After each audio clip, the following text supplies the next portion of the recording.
लोग पाकिस्तान छोड़ छोड़ के बाहर कमाने जा रहे हैं, नवाज शरीफ कमाने के लिए पाकिस्तान आ रहे हैं। नवाज शरीफ को जिस तरह का इस वक्त इस्टेब्लिशमेंट ने स्टेज तैयार करके दिया है, उससे तो लग यही रहा है कि अगला प्राइम मिनिस्टर नवाज शरीफ होगा। लेकिन कम से कम एक नवाज शरीफ सज़ा याफ्ता मुजरिम है।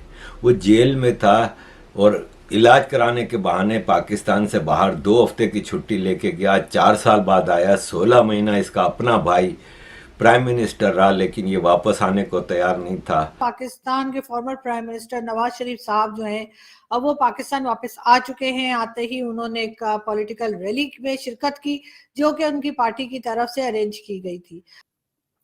क्या आईएमएफ वाले भी आंखों से अंधे हो चुके हैं? उन्होंने ये देखा नहीं जलसा कि किस तरीके से एक चार्टर जहाज से एक बैंकरप्ट कंट्री का नेक्स्ट प्राइम मिनिस्टर जो है वो लैंड किया है, और 2 जहाज हायर करके फूलों की पत्तियां निछावर की गई, और किस तरीके से गवर्नमेंट के सोर्सेज रिसोर्सेज को यूज करके तकरीबन 75,000 लोगों को इकट्ठा किया है। और लाहौर में मीनार पाकिस्तान पर उन्होंने ये पॉलिटिकल रैली की।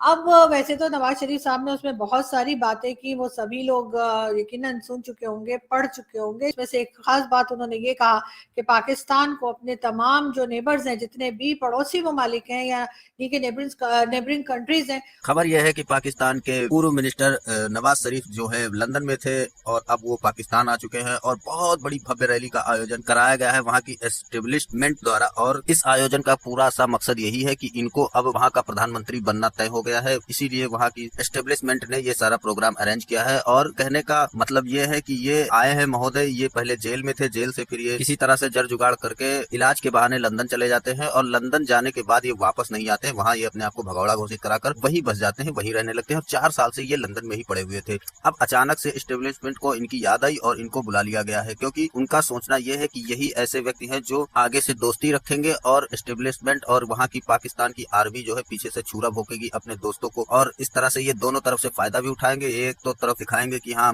हमारे प्रधानमंत्री साहब बहुत अच्छे हैं, नेक दिल हैं और दोस्ती का हाथ बढ़ा रहे हैं सभी देशों से, और दूसरी ओर वहाँ की आर्मी और बाकी सब लोग दुश्मनी वाला काम अपना करते रहेंगे। इसी के चलते इस रैली में नवाज शरीफ साहब ने यह भी बयान दिया है कि हम अपने अड़ोसी पड़ोसी मुल्कों से बहुत अच्छे से व्यवहार करेंगे, बहुत मित्रता रखेंगे, और खासकर भारत की ओर भी उन्होंने इशारा किया है कि हम उससे भी अपनी दोस्ती बनाएंगे। तो क्या ये कश्मीर देने को तैयार हो गए हैं? ये सोचने वाली बात है। इसके अलावा क्या ये अब आतंकवादी गतिविधियों को भी रोक देंगे? क्या ये सारे मसले हल कर ले जाएंगे भारत और पाकिस्तान के बीच में जो है? ऐसा कुछ नहीं है, ये कुछ भी नहीं करने वाले हैं। ये सिर्फ अपने जुमलेबाजी करेंगे, और बाकी जो काम चल रहा है पहले जैसा वैसा ही चलता रहेगा। और इनके जुमलेबाजी करने से क्या होगा कि देश दुनिया में ये मैसेज जाएगा कि भाई प्रधानमंत्री वहाँ का ये कर रहा है, और भारत वाले और बाकी अफगान वाले, ईरान वाले, यानी कि जिससे भी इनकी दुश्मनी है, यही सब लोग बेईमान है। तो ये इनकी जो उल्टी सीधी पॉलिसी है ना, ये इन्हीं को डूबने वाली है, और कहीं कोई भी असर नहीं पड़ेगा पाकिस्तान की जनता पर, और ना ही इनके कुछ ताल्लुकात सही होंगे किसी से भी। जो आज का दिन है वही आने वाले दिनों में पाकिस्तान का दिन रहेगा, और इससे बदतर भी दिन आ सकता है, लेकिन अच्छे होने की कोई भी संभावना नहीं दिखती नजर आ रही है। क्योंकि जिस तरह से ये आए हैं, इनका तो लगता है कि कोई राजा महाराजा जैसे पहले जमाने में आता था, उस तरह से ये आए हैं। 4-4 हेलीकॉप्टर इनके पीछे चल रहे थे, फूल बरसाया गया इनके ऊपर, तमाम वीआईपी लोग और जज लोग सब इनके कदमों में बिछ गए। तो ये कहीं ना कहीं सिर्फ एक दिखावापन है जो पूरे दुनिया को परोसा जाएगा। तो चलते हैं वीडियो की ओर, और क्या कुछ कहना है लोगों का दिखाते हैं आपको। और वीडियो पसंद आए तो लाइक करें, चैनल को सब्सक्राइब करें व शेयर करना ना भूलें। उनके साथ अपने टर्म्स को बेहतर करना होगा, तभी पाकिस्तान प्रोग्रेस कर सकता है। फिर नवाज शरीफ को मैसेज भेजा गया कि इस बार मोदी का यार नहीं बनना।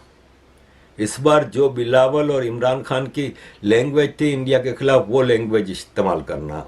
उसने भी एक जलसे से खिताब करते हुए कहा कि मुसलमानों, जिहाद के लिए तैयार हो जाओ। अभी अगर जिहाद नहीं करोगे तो कब करोगे? जिहाद और गज़वाए हिंद लाजिम हो गया आपके ऊपर। वाज़े तौर पर नवाज शरीफ साहब का इशारा यकीनन अफगानिस्तान और भारत की तरफ था, और उसके साथ साथ अफगानिस्तान की तरफ भी नवाज शरीफ साहब का इशारा था। और एक बार फिर 4th टाइम वो तैयारी कर चुके हैं पाकिस्तान का पीएम बनने की, और जाहिर है उनको कहीं ना कहीं से एस्टेब्लिशमेंट की तरफ से इशारा होगा। और अब अचानक जब वापस आ रहा है तो पूरी तैयारी है। इसको अदालतों ने तमाम चीज़ों से, तमाम केसेस में ज़मानत दे दी है। एक सज़ा याफ्ता मुजरिम को ज़मानत कैसे मिलती है? एक पैरोल तो हम समझते हैं कि होता है, और फिर सबसे बड़ी बात यह है कि वो जेल से गया था, उसको वापस जेल में आना चाहिए, लेकिन उसको ये अदालतों ने ऑर्डर दिया कि उसको किसी केस में गिरफ्तार ना किया जाए। आईएमएफ वाले ये सारा ड्रामा देख रहे हैं। आज मेरा ये क्वेश्चन है उनसे कि आप जब अपने पांव के तलवे चिटवाते हैं इनसे और अंगूठे लगवाते हैं, इनके गुर्दे लिखवाते हैं जब इनसे, उस वक्त ये आपको बताते हैं हमारे पास तो खाने के लिए कुछ भी नहीं है, खत्म। तो लेकिन जिस तरीके से ये आलीशान जलसा, मुगलिया दौर का जलसा जो किया गया है, क्या आईएमएफ वाले अंधे हैं? और अगर अंधे नहीं है तो मैं अमेरिकन हूं, मैं इसका जवाब चाहूंगा कि मेरा ब्लड एंड स्वेट जो है उसको क्यों जलील किया जा रहा है? कभी यूक्रेन को देते हो, कभी पाकिस्तान को देते हो। तो ये है कि इस वक्त पूरा नजर आ रहा है कि नवाज शरीफ को पूरा एक ग्राउंड दिया जा रहा है। पीपल्स पार्टी बहुत नाराज है, क्योंकि जब 16 महीने की पीडीएम की सरकार थी तो उसमें पीपल्स पार्टी और नवाज शरीफ में, मतलब शहबाज शरीफ में पूरा मुकाबला था कि आर्मी के बूट कौन चाट सकता है। और आपको अब गज़वा हिंद करना पड़ेगा। गज़वा हिंद लेके आ गए भाई। इनके दिमाग से ये कीड़ा नहीं निकलेगा जब तक पाकिस्तान कायम है, और पाकिस्तान अब ज्यादा अरसे कायम रहने वाला नहीं है। उनको ग्रीन सिग्नल दिया गया होगा कि जी आपको ला रहे हैं, और उसके बाद के डिक्टेशन भी मिल चुके होंगे, इसलिए कि अभी तक पाकिस्तान में अगर कोई ये समझता है कि वोट के जरिए ही कोई प्राइम मिनिस्टर बनता है या वोट के जरिए ही कोई गवर्नमेंट बनाई जाती है, तो ये मेरे ख्याल है कि आप लोग बिल्कुल अपना कोई ख्वाब देख रहे हैं, या बिल्कुल आप लोगों को जरा सा भी जो है अंदाजा नहीं।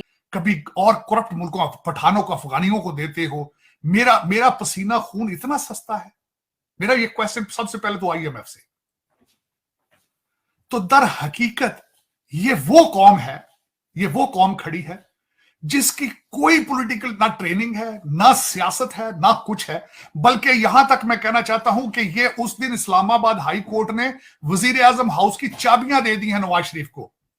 तो शहबाज शरीफ ने लाइन पकड़ी थी एंटी इंडिया, मोदी ये, बीजेपी ये, हिंदुत्व ये, मुसलमानों पे जुल्म, भारत में कश्मीर पे जुल्म, ये सब करते करते, जबकि शहबाज शरीफ अंदर खाने आसिम मुनीर को हर चीज में आगे रखता था।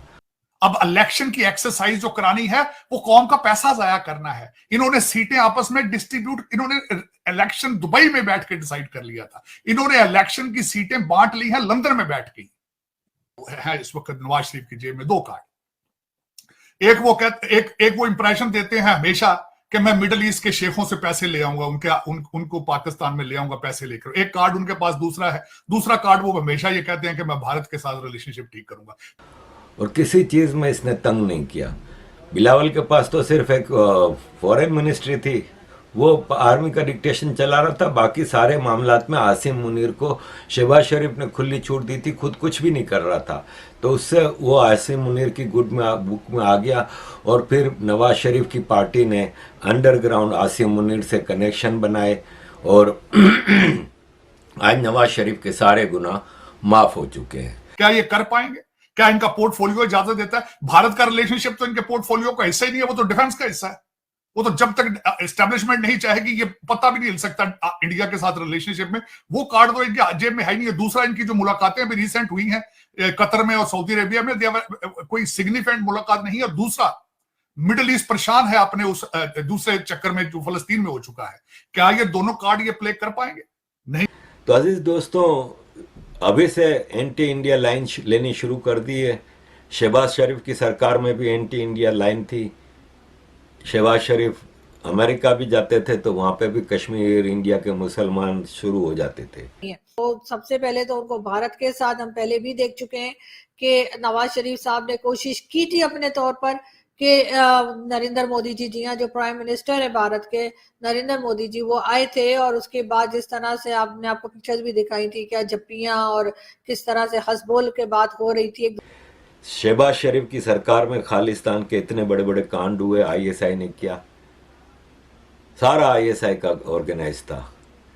तो अजीज दोस्तों, अब नवाज शरीफ उस कंडीशन पे आए हैं और पूरा मीडिया खरीद लिया गया है। दूसरे को गिफ्ट्स दिए जा रहे थे। ये और बात है कि उसके फौरन बाद ही जो वाकया हुआ, जिसके सबके अटैक किया गया पाकिस्तान की तरफ से, तो मिलता है कि बहुत से लोग ये नहीं चाहते कि पाकिस्तान और भारत के बीच में सुलह हो, या पाकिस्तान और भारत जो है वो आराम से और एक दूसरे के साथ अच्छे टर्म्स के साथ रहें।